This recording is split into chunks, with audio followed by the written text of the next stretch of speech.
terima kasih atas kesempatan yang diberikan.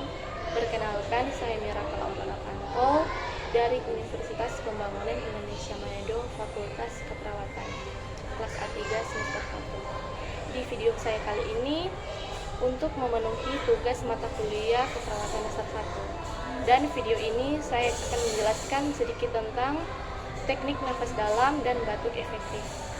Batuk pada dasarnya merupakan mekanisme tubuh yang mengeluarkan benda asing yang berada di saluran pernafasan atas. Salah satunya bisa disebabkan oleh flu atau ispa yang menyebabkan terjadinya lendir atau radang saluran pernafasan. Di musim pancaroba, di mana virus dan flu kuman penyebab ispa banyak berkembang biak, batuk pun semakin menjadi. Untuk menanganinya, perlu dilakukan diagnosis terlebih dahulu agar diketahui penyebab ataupun jenis batuk yang diderita. Kemudian barulah pengobatan yang bisa diberikan sesuai dengan penyakit yang diderita.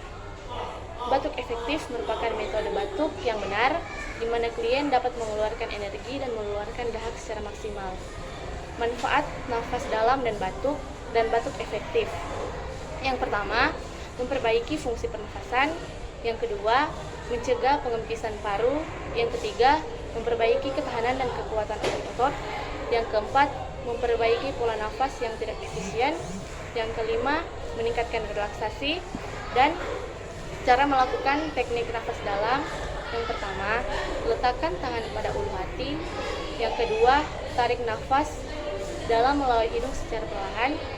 Pertahankan bahu tetap rileks, dada bagian atas tidak bergerak, dan biarkan rongga perut bergerak naik.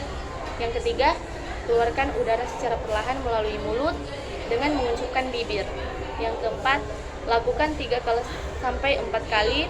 Yang kelima, pada tarikan nafas keempat, keluarkan nafas secara maksimal.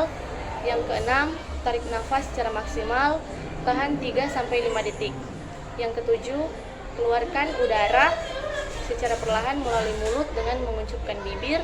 Dan yang kedelapan, ulangi 5-10 kali dan lakukan 3-4 kali sehari. Demikian yang video saya jelaskan ini. Saya ucapkan banyak terima kasih dan saya minta maaf bila ada kesalahan dalam video saya ini.